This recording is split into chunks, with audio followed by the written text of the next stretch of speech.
All right, here we go. Playing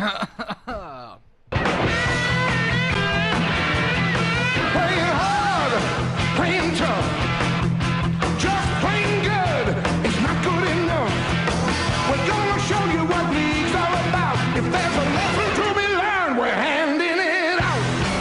This game is our game. This town is our town.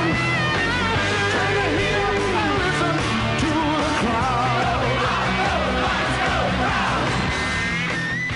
Good evening and welcome to the Joust. My name is Nagy. I'm here as always with my co-host Liam McNeil. Liam, are you okay over there? Just thirsty, Nagy. Just thirsty. Thirsty for victory, Liam? Because I think we No, my thirst is quenched for victory. Yes. Because we got it. We got it. We got one over on those bloody informed Tigers of theirs. Not ours. Ours is the Knights, which we were supporting. Also in form, apparently. Yes, well, that's how you judge form. You beat a team that's in form, and then suddenly you're in form. It's the best way to be. So basically, there's only 8 forms going around, and then you just trade them. It's 8 forms every week. 8 Every in-form teams every week. Yeah. And the same amount of out-of-form teams. Liam, what was the score on the weekend? Refresh my memory. 22 points to 20, courtesy of Sean Kenny Dow's try in the 78th minute, and by gum, wasn't it incredible? Now, Liam, I'll take you back 3 seasons, right? To whenever it was 3 seasons ago. Let's say 2000. How do you propose we go back in time like this? let's wait. No, it won't work. We're still here, but we should be here because now we're getting wins. Now, this kind of win 3 seasons ago wouldn't have happened. I'd argue 1 season ago it wouldn't happen. Yeah, I know, but I just want to give it a bit more gravitas. It's a word of the week, listeners. Gravitas. Gravitas. Thank you very much. But Liam, the thing that really surprised me is because we had that really strong first half, 10-0. We kept it side to 0, which was amazing. And then only for it to, in 6 minutes, blow right back. And then suddenly we're 8 points down. And we've been in this position many times before and seen games just roll away from us. But it didn't roll away from us. What surprised me, Nagy, was your correct use of the word gravitas. Yes. Well done. But 10 points to hold them to at halftime, that's impressive. The Tigers haven't had 10 points put on them in any game this year. So effectively, we did better in one half of football than every other team who's played the Tigers. Is that true? 10 points? Very true. They've only ever conceded 10 points. 10 points. So we matched it and then we exceeded expectations. Absolutely. And it was out there in Tamworth, and it was. I tell you what, I was a bit last week. We were here with Butts, great guest. What a wonderful fellow he is. He is. Yeah, be sure to catch his upcoming tour around the country. Yes. It's bad for your health. Isaac Butterfield. But now I got excited. That the field was packed with 10,000 people. I didn't know there was 10,000 people in Tamworth. But I suppose there's buses. There's buses, and they have a road in, and they also have a road out. But didn't Tamworth turn it on? I was brilliant. There's people watching from the houses, the rooftops, around the ground. There was the best playing service we've ever seen. Oh, it was incredible. It was really, really good to see that country rugby league fans are getting a chance. And not only that, they're finally getting to watch some footy in the flesh. And they're loving it, and they're just making the most of it. They kept showing that shot of the girl on the roof, but she was always just by herself. No, there was another fella there. Well, there's a fellow as well. He's just skulking around. But yeah, he's on a roof. You're always going to be skulking if you're on a roof. You're always skulking if you're a roof. It's sort of like if you were some sort of prowler. Yes. Like if you ever come back here this time and you're not Liam, and you are a prowler, then there'll be trouble. There'll be trouble. No, but Liam, it was one of those wins that I was ecstatic. I was ecstatic when it came through because we just don't win games like that. We set totals, and it's been like this for years. That we set totals, and then they possibly get run down, and sometimes we hold out. But to see that second push after we were 8 points down, and even when it was 3 tries apiece, we were still down, and then we had to score again and again.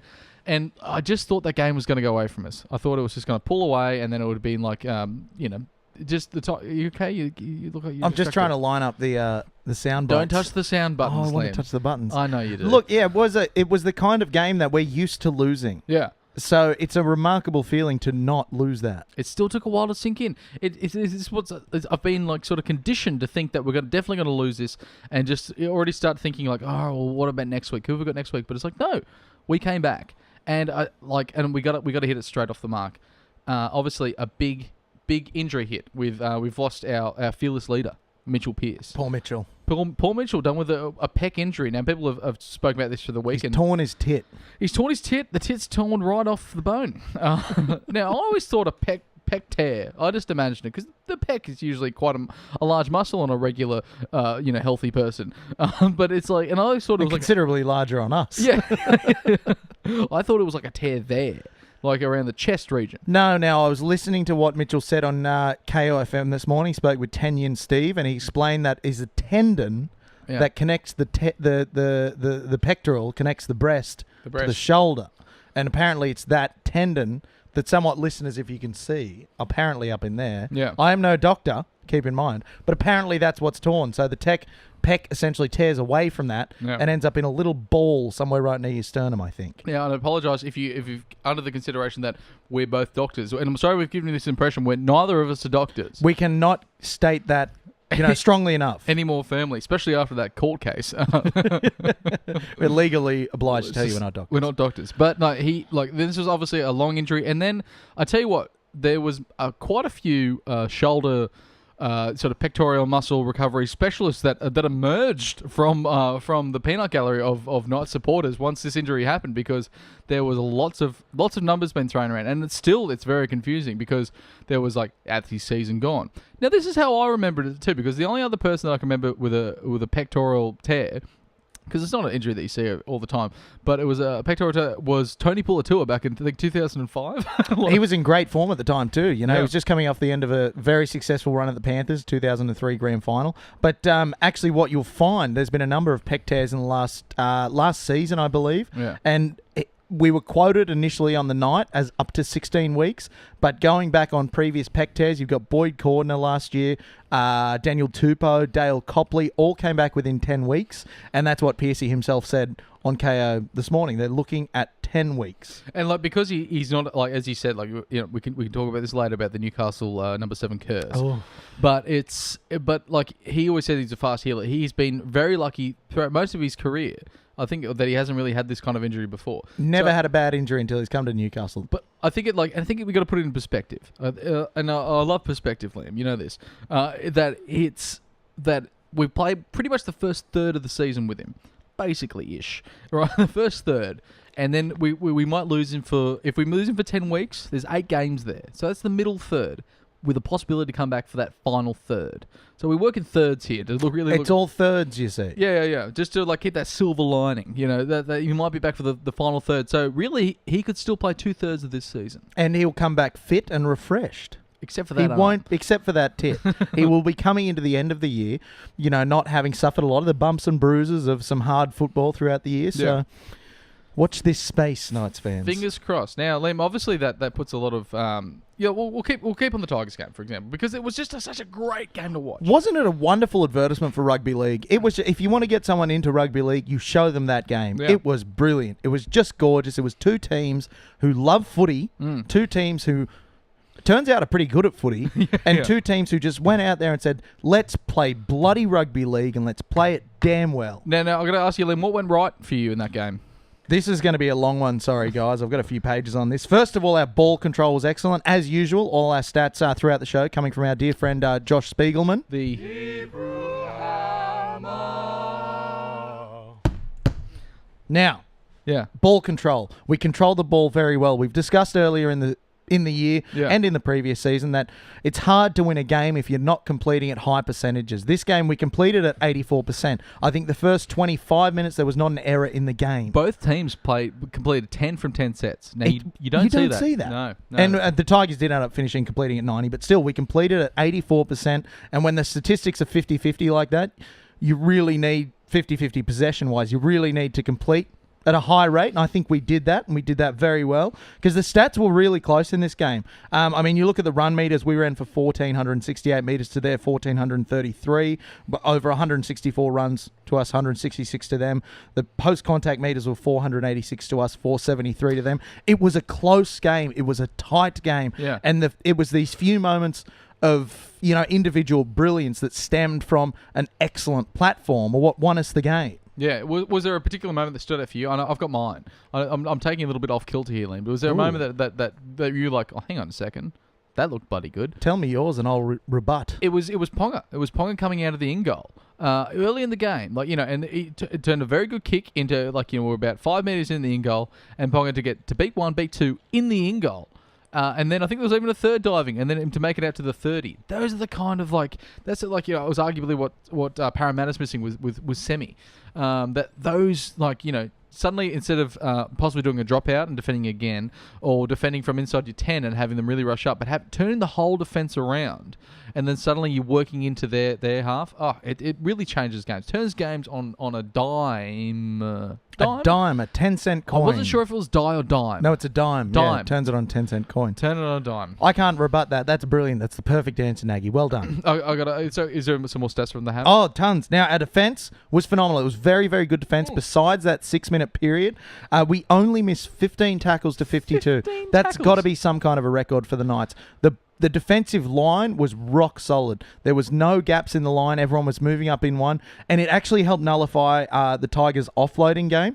They finished the game with 9 offloads to 7. But because the Knights held their line so well, even when they did get the offload, there was no broken play. There was no gaps in the line where your Benjis, your Corey Thompsons could get through. We just managed to snuff it out every time. The defensive line and the line speed, particularly from the start of the game, really shut the Tigers down. The line speed was phenomenal. It was great. And it was very noticeable in that first 10 minutes of the second half. We sat back on our heels a bit, let the Tigers move a bit more, and they just marched up the field, scored 3 tries in 6 minutes.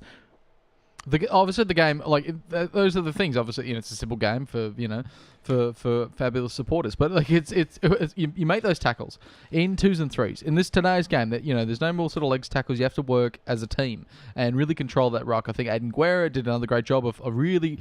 He just has this timing that he sort of he manages to stay on and peel off right at just gives us every moment. I think in the last 2 years we've been guilty of making the good tackles and getting off really quickly. Because it was that sort of urgency. When you got that adrenaline, you're just saying, I've done the job well, and now I've got to, ready for myself for the next jump one. up and do it again. Yeah, that's exactly right. But Aiden Guerra's got that calmness. Same as Slade Griffin. Slade Griffin as well, yeah. Guerra and Griffin did some great work slowing the ruck down and preventing the Tigers from getting on that roll. But then you saw it went out the window in the first 10 minutes of the second half. They put 3 tries on. Now, the other thing that I was overjoyed to see, this game plan that we've been working with for at least 2 or 3 years, constantly switching the point of attack. It's starting to click this year. We'll throw the ball 2 passes wide to the right.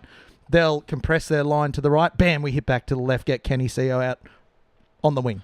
3 tries. Every time. It was brilliant. Kenneth Albert Seo. Kenneth Albert Seo. But it's all starting to work. This game plan that has been featuring, +1 runs off the ruck, constant shifting of the point of attack. And when you've got players who can shift the point of attack very quickly, like your Pongs, like your Pearce, may he rest in peace, Connor Watson will be good for that coming back.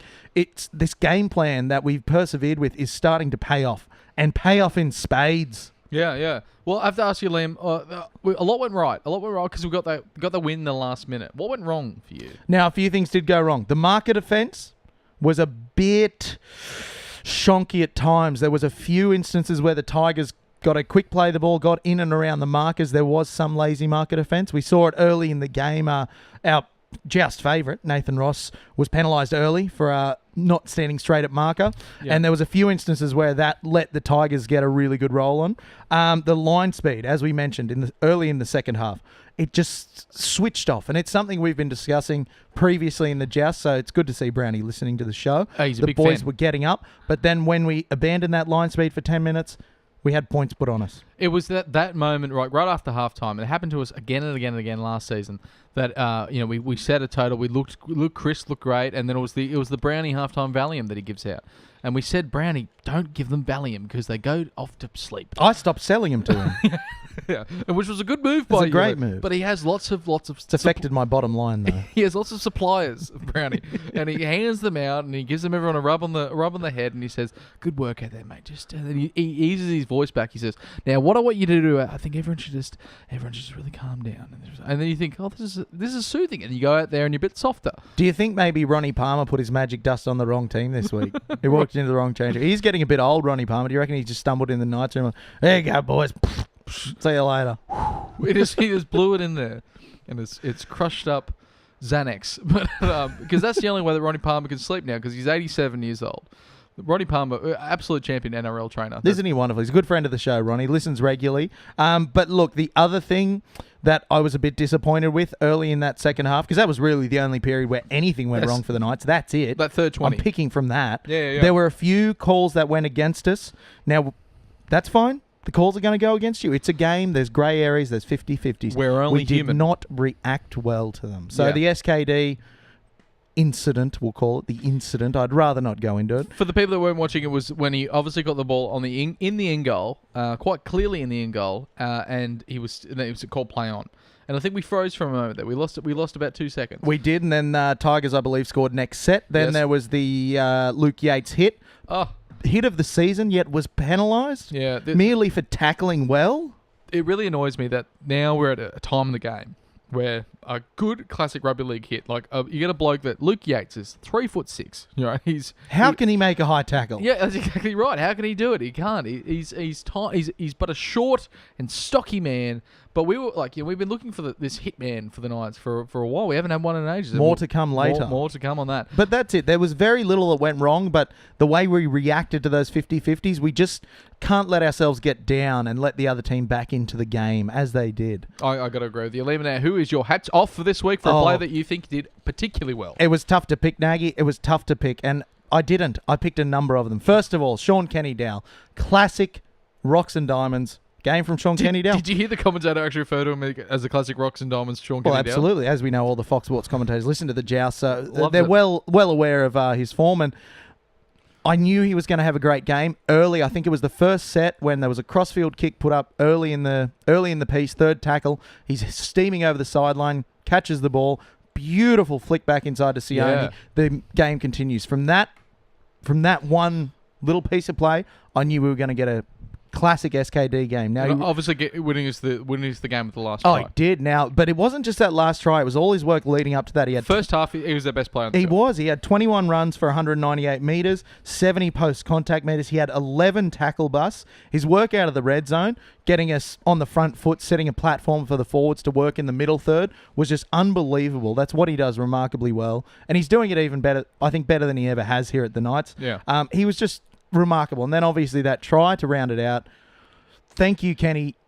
Sean Kenny. I was about to say Kenneth. Skid mark. Skiddies. Thank you, Skiddies. Hats off to you, buddy. That was excellent. SKD. How about you, Nagy? Look, I wanted to give to a bunch of players because I thought they did really well. But Also, keeping in mind, we do have permanent hats off to the Pong. The who? The Pong. I can't really the Pong played great, and that moment that really solidified it for me. Then I was like, we're really playing well tonight. But for me, it was Kenneth Albert CEO. Cass. Well, because Cass KAS, because he 3 tries comes plays first game of the NRL season. Probably unlucky to miss out on the first grade spot. Gets an opportunity, scores 2, backs it up with a hat trick. Now our leading try scorer with 5.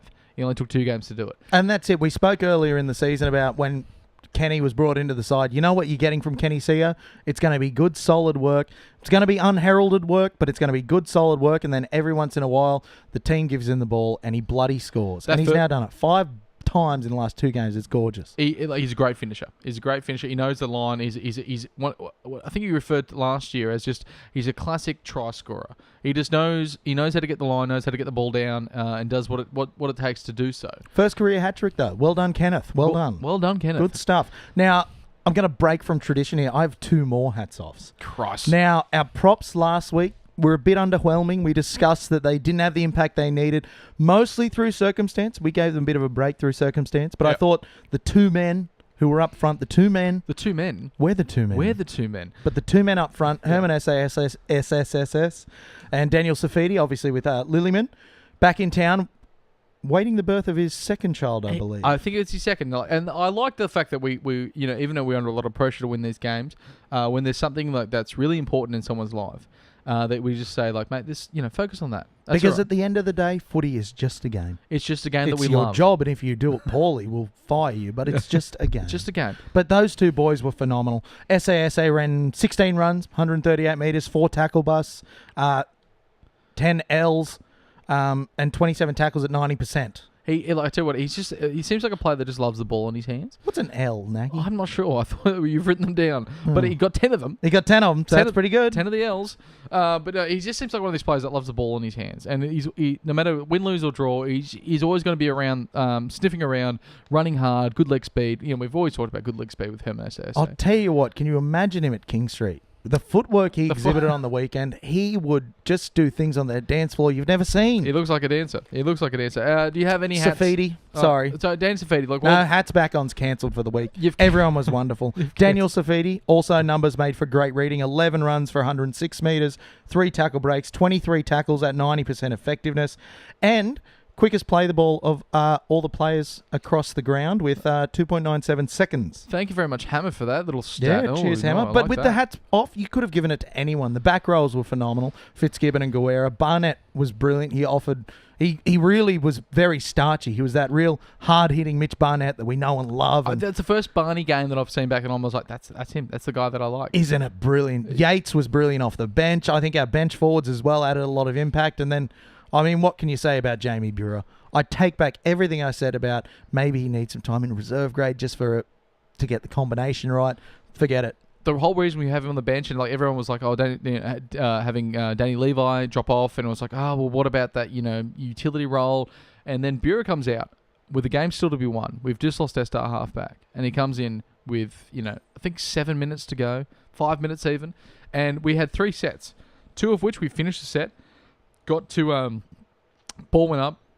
We made the catch, died on the 5th in their half. And that pressure, and then it got us to that attacking point inside their 30. And then he was just cool, calm, and collected. It looks like he'd been putting in kicks his entire life. Which I don't think he's ever put one in. But it was especially impressive given the rude treatment that Robert Rocco, former Knight, gave him about 5 minutes before, where he kind of tried to drive him into Condoblin from Tamworth. I had quite some beers at this point. I can't remember that. I had quite a few, because when you're excited. It was the hit of the decade. You know what? I thought they hit Luke Yates, the hitman himself. I think I'm really excited. I hope Luke Yates. He's been 18th man about at least 3 games. He's travelled with the side, been part of it. And he got a little opportunity out there off the bench. And my God, was he putting on hits. There was another one that he put on as well. He was just hitting blokes. He was throwing his shoulders around like you would not believe. It was gorgeous to see. Who was the guy? Was it Gilmeister? Gilmeister, the Axe. The Axe. Yeah. He could be our Axe. But he could be. He's just hitting hopefully he doesn't get penalised every time, but just that hit on number 13 for Elijah Tigers. Taylor. Elijah Taylor. He's got a girl's name. and Elijah's actually a very prominent male name from the Bible, Nagy. Okay, sorry. You need to study your Torah. My Corinthians. Now, we'll have a quick short break. We'll right back to talk about everything Mitchell Pearce and all the team change up that's going to come from it. So stay tuned.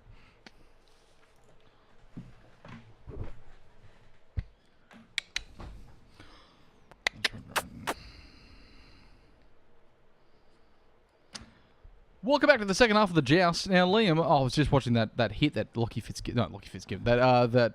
Rocco put on the dearest of all Knights, Aiden Guerra. James Buhrer. Oh, Jesus, I'm really Aiden Guerra threw the pass. Sorry, fans. Nagy had a beer before the show. Yeah, I could only handle one.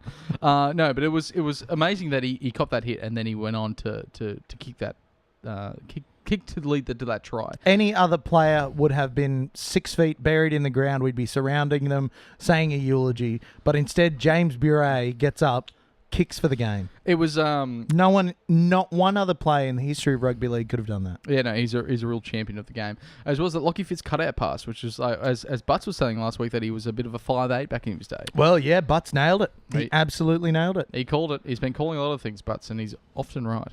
Now, but Liam, I have to ask you about. Obviously, we've lost Pearce. We have to look forwards, not backwards. And we have Manly this week, which is played on that day. You referred to it earlier today. Did I? Yeah. Friday. Friday. It's I thought we had a special name for it.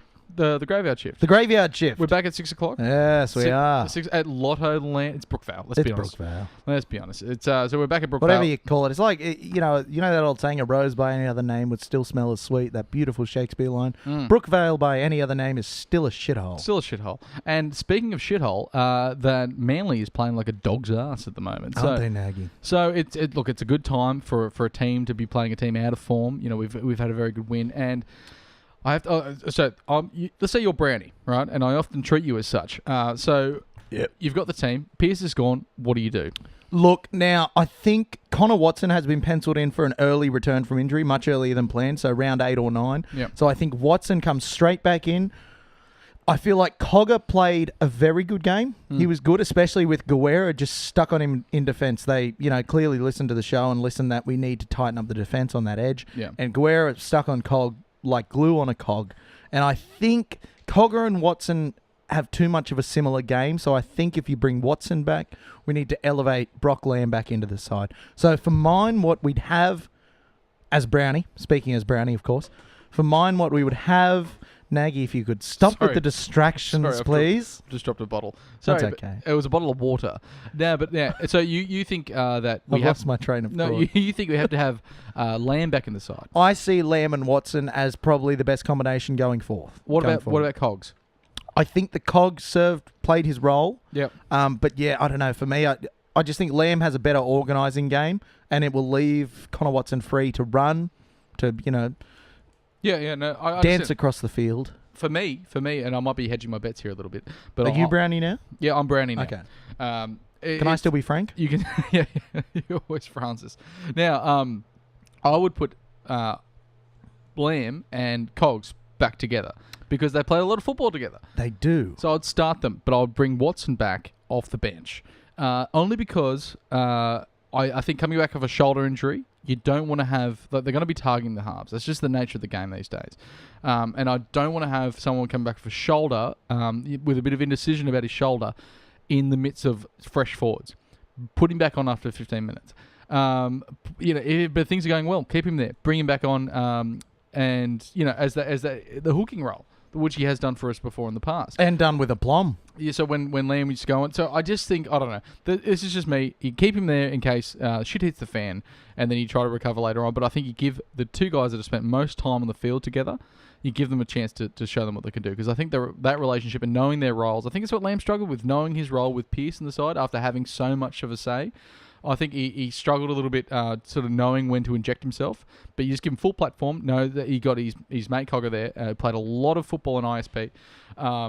So let's see what they can do. Just let the boys play. Let the boys play. You won me over, Brownie. I've changed my mind. That's what you do. I like that. But Manly, they're an interesting proposition. Meeting them right now when we are. As Manly are, they're in turmoil. They always tend to be in turmoil. But it's when they're in turmoil they really get their backs up and they play their best. Which they didn't show against Parramatta. They were woeful. No, but yeah. This could be their chance to bounce back. So we really need to brace ourselves for what could be a very tempestuous and, angry Manly team. But there's a few points to attack. Now, Appy Coruscant, he's been good for them, but last week he had a shocker. He only made 11 tackles, which playing in the middle of the field, that's kind of a strange one to only make 11 tackles. He only tackled at 80% effectiveness. There was 2 errors, and he gave away 2 penalties. Oh. He seems to be down on confidence, which is very much a confidence player. So I say run the big boys at him, and let's push his confidence through to the centre of the earth. They're a different team at Brookvale, Manly, and I don't think we should take that game against Parramatta or the one previously against the Tigers, which I think was at Brookvale. But they grow extra legs there, and so I don't think we should be taking them lightly and thinking that they're going to be out of form. I think they will play well in patches for that game, so it's going to be interesting. But what does the Hammer think? Now the Hammer also says that we need to target Jack Goziewski. Yeah. Good, one more time good Australian name, Jack Goziewski. Goziewski. Now, Jackie Boy missed 7 tackles last week. He was only tackling at a 74.5% effectiveness rate. So we send traffic at Jack. We say, Jack, you're shit house. We're going to run over the top of you. We really need to break this team's confidence down. Yeah. Let them know why they're a club in turmoil, because we hate them. Yes, that's true. We do. Look, they've only got 2 key players. I know you like the other Tommy Dvojevic he's effectively in attack playing as a 5'8" role. And that's Jake Trbojevic. lock playing as a 5'8"? No. I don't Jake's think, a lock. No. But Tommy's injecting himself like a 5'8". Ah, so they've 2 5'8"s. Who aren't They have 5'8"s. two. They have mountains of them. Well, yes, he is one of their dominant playmakers, and he's breaking the line. He's breaking 4.2 tackles a game, which is a very good tackle break rate. I mean, he's breaking tackles at will. Yeah, no, he's a real threat. So Gangly. So if we control him, obviously Cherry Evans has got some things laying over, which we'll cover later on the show. But it's that's why I think shut down Travojevic, shut down Cherry Evans, and suddenly they fall to pieces like they did. Is it any more from the Hammer? Yes. Yeah. Hammer also says we do need to shut DCE down. You're exactly right. He's a dominant kicker in the team. He kicks for 8.1 kicks per game compared to Croker's 2.3. So if we send the big fellas at him on the edges as he's kicking, rush him, make him force a decision, I think we can really exert some pressure there. And look, yeah, like we said, Manly are under pressure. That's when Manly are at their best. The club's being torn apart. That's when Manly are at their best. So we need to not take this lightly. We need to be hard. We need to be unforgiving. And we need to just remind them who they are. I think it's time to hear from the people's aim. Open up your sack. Hey, gladly. Now, this is a big sack this week, guys. Thank you for all the responses. It absolutely needs to be looked at by a doctor. So I've tried to get in as many as we could, but unfortunately, due to the passage of time, we can't get everyone. But Matt Palmer asked, with Pearce out for an extended period, do we bring Levi back onto the bench for added attacking spark? Also, he adds, Yates deserves to keep his spot on the bench. I think Yates has to be there. I think Levi's... he obviously adds a spark, as you said, adds a spark, and it's good to inject him into a game. However, I'm not sure. I think for me, the answer comes in with Lamb or Cogger in somewhere in the mix there, and that might result in Levi having another week off the bench. If it doesn't work, we've got some time to meddle with this combination because obviously Pearcey's not going to be back for a very long time. So in rugby league wise, if you weren't following rugby league, it seemed like quite a short time. And you probably wouldn't even notice he was gone anyway. Yeah, that's right. So he'd come back and say, I didn't know he'd left. If you weren't following rugby league, you say, who's Mitchell Pearce? But isn't it quite something to have depth at a club? We're talking about Danny Levi, and should he make the squad? He was one of our best players last year. It's quite incredible. It's going to be interesting. Obviously, we're recording this on a Monday. It's going to be interesting to see the team list on Tuesday. I'm sure Danny Levi will be in there. Whether he's got a bench spot, comes at 19. Just interesting to see what happens there. I yearn for the team list. I love team list Tuesday. Now, Brett Cruikshank, good friend of the show, asks, does the Pearce injury end the debate as to whether the Knights' injury curse is real? The bloke never had a serious injury in 12 seasons at the Roosters. Now, for me, it's like... obviously, the time we've been following the Knights, obviously had the Johns era, right? And then we had the Mullen era, both ravaged by injuries in set, around periods of time there. And, I'm sick of relying on one bloke to that says Johns is out, we're not going to win this game. When it was 29% when he wasn't playing, something stupid like that. Mullen was the same. It's when Mullen's back, I don't want to talk about the next 10 weeks of when's Pearce back. I want to see some wins. Not again, I'm not expecting them to improve as a side, and I could be wrong, hope I'm wrong, but I want to see them just win the games that are winnable. Against teams that are out of form like Manly, I want to see us get over them without Mitchell Pearce there. I would say, though, to add to that, the Knights number 7 jersey is definitely the most cursed jersey in rugby league. Yeah. There's never been a jersey like it. It's absolute true curse. They have poison ivy on the inside or something. It's bizarre. No, that's not right. Now, Spiegelman, our very own Hebrew Hammer from the show, the Hams, we're currently 8th.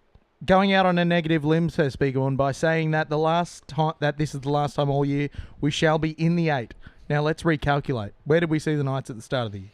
Well, I thought they would be hovering around the 8. I was hoping, I was at a very conservative estimate, I was hoping for 10th. Because that's, obviously 6 places jumping well away from the spoon. We're in that finals contention. I'm just not sure if we had enough games. And that was with Pearce.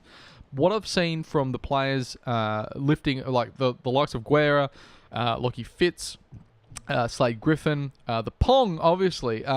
Who's that, Nagy? It's the Pong.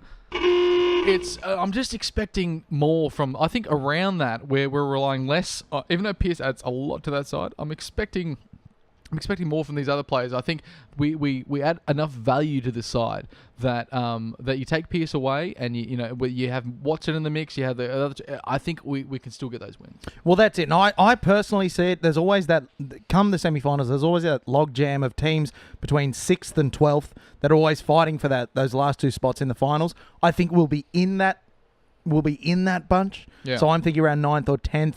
Coming into the end of the season, we could push our way in, but we also, might not. But we should still see that as a success. I think this is an important thing to remember here, Liam. And I was talking about this earlier today. It was that, looking back on the Bennett era, which was a big push in about 2013, and I was like, this is our time. We have to do it now. There is nothing in what Brownie's created for this side that says this year has to be a year. The forwards that are aging or the players that are aging that are off contract, Chris Harrington, King ding ding ding, Ding, ding, ding, ding, ding. and Jacob Lillymoon.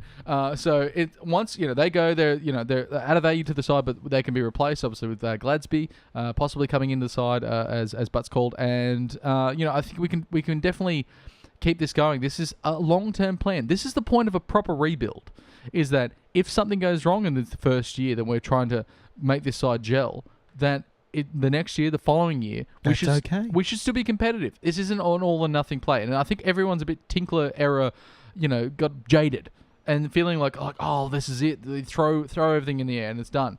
But I feel that this isn't necessarily the end of it. We're building towards what Brownie has built, is building toward this long-term competitive future. I've forgotten the question. We're merely at the beginning, Nagy. I think it was the great Winston Churchill. He said, this is not the end. He said, this is not even the beginning of the end. But this is the end of the beginning. Yes. I think what we're seeing now, we are at the end. That was a fucking spot on impersonation. Well done. Sorry. What we're seeing now, we are at the end of the beginning. The rebuild has started. The rebuild's been going for 2 and a bit years. That's the beginning. We are now at the end of the beginning, where we can still expect to have some of the problems of a rebuilding club, but we can also set our sights higher. So we're not towards the end, we're towards the end of the beginning. Yeah, okay. I've just gone cross-eyed. Sorry. Thank you, Nagy. Now, final question for the evening. Nicholas Milligan. Is Luke Yates the hitman we've been looking for since the devastating loss of Joel Edwards? I like Joel Edwards when he was playing, but at the same time, when we had it, we just were a bit rich with back rowers, as we are now. But I think Yates has just been this workman in this side that is, that got an opportunity early and is sort of waited for another one. And what he showed in the Tigers in that second half, I tell you, looked damaging. And you can just tell it was someone that was ready to explode on the scene. I hope he puts more Luke Yates shots on. I agree. Look, every great team has a hitman. Every great team has an enforcer. But the way Luke Yates is going about it, I really like. It's clean. He's not a grub. Yeah. He hits hard. He hits fair. And that's exactly what you want. It's starting to show that we're now a multifaceted team. In the last few years, we've been very much a team. We were shit at most things. Yeah. But the things we were good at was only 1 or 2 things. Now we're starting to get this sprinkling of players across the side who can do a lot of different things. And I think, having Yates in that kind of hitman / enforcer role, it just lifts the team. You could see after that hit to Elijah Taylor, even though he was penalised and bleeding out the ear. Wrongly so. It lifted the team. It gelled. It threw the team together, and it just made the boys happy. Liam, do you have the time? I do now. I think it's time for the news. Oh.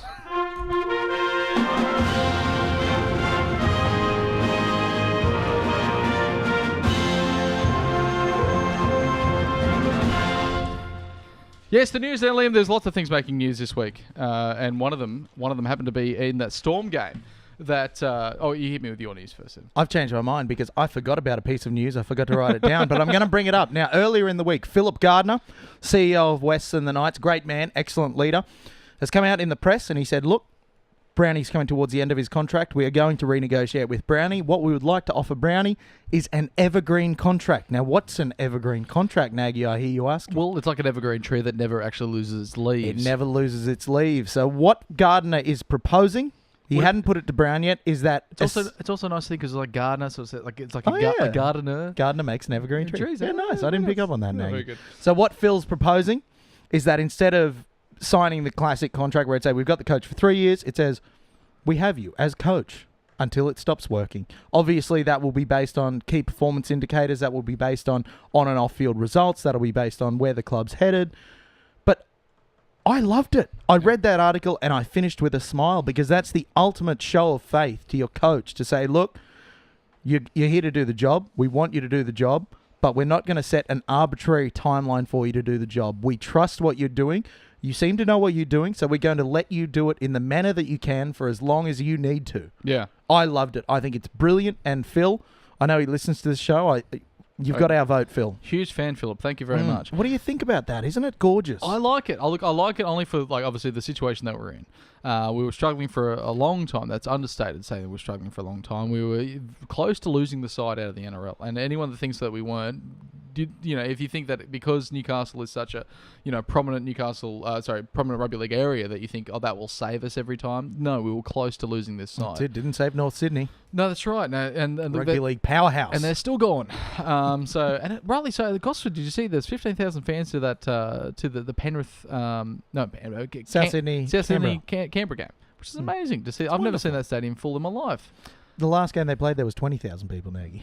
I thought you were at that game. No, it was 15,000 strong, isn't it? No? Okay, I'll get me wrong. Anyway, it was a full stadium, Liam. It was a full stadium. So, anyway, so you can see that even rugby league strongholds can die away with their teams. And, the administration was wrong.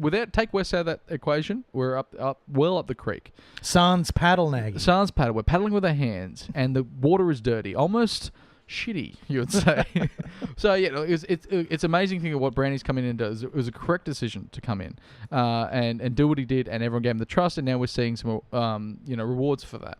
But I think undoubtedly we're playing better. We're playing more like a rugby league side, and that can be only credited to Brownie and Moons to put the squad on the field, and they're making it work. God bless them, and may they reign long in Newcastle. May they live forever. There's lots of teams out there that put all the right pieces there, but they just have they can't make it work. So I'm very glad that we're in the position that we're in. Yeah, where's your sack Brownie hashtag now? Now, Liam, I had to ask you about speaking of the news. There was you watched the Storm game? Yes. Now there was a drop kick awarded to William Slater, the pony boy of rugby league, because he apparently used to be a jockey. And he's tiny. He's only a small man. I don't think he used to be a jockey. I think he's too big for a jockey. No, he was the guy who helps the jockey, cleans the turds and such. Yeah. And stable hand. That's stable hand. He dropped the ball and he booted it forward and he scored the try, and then he even said no, it wasn't. And they still awarded it. Is this still rugby league finding teething issues with the referee still understanding the rules? Now, the correct call was made. I think the rules need to be rearranged so that that's not the correct call. But when you look at the actual law applying to that particular try, the refs did make the correct call. I think it needs to be worked on. I think it needs to be tweaked a bit. But the rule states that if you drop the ball and kick it with your foot in the action of kicking a field goal or making a drop kick, play continues as normal. And it's clear that Billy Slater was not intending to do a drop kick, but he was in the action of kicking. The ball hit the ground and he kicked it forward. If you can do it for a drop goal, why can't you do it for a grubber? Well, the last time I saw this happen where it led to a try was actually Mickey Ennis in 2004, who just dropped the ball cold and decided to put it on the boot in a running motion, and he got awarded the try. That was 14 years ago. It was in 04, and they haven't changed the rule. Well, why would you change it if it never happens? No, but it needs, because that was obviously a drop. Anyway, the way the knock-ons... But it was a drop whereby he then controlled it with his foot. He regained control with his foot by kicking it ahead of him. So a drop kick... because by that logic as well, a drop kick you're attempting to go for a field goal would also be dead play. If this happens in the middle of the field, it's a knock-on every day of the week. Because it happens in where it matters, inside the 20, it really should be definitely a knock-on. You can't have, because he's attacking it. No. He's dropped the ball, he's put it on the toe, the leg's already moving forward, he probably just did it as a reaction. For me, it's a no try. I'm happy that if you don't agree with me. Actually, I'm very unhappy. Fuck you, Liam. Well, no, I'm not saying I agree. It should have been a try. Well, it's just going by the interpretation of the laws. Yeah. Which, the rugby league rules, the rugby league law book is the highest legal document in this country. In that, is that. If we're going by that. The Bible, the Constitution. Yeah. Without that, yeah. We have anarchy, Nagy. We have anarchy. We have society that falls apart. Without order, there is while, anarchy, exactly. So while I'm not happy that Melbourne scored, because that depresses me every time they go over. So it's been a rough decade and a half. Screw you, Shugs. Yeah. But no, look, the rule needs changing, needs fixing. But by the ruling of law, Currently. try. All right, very good. Now, last piece of the news. Hit us. Manly.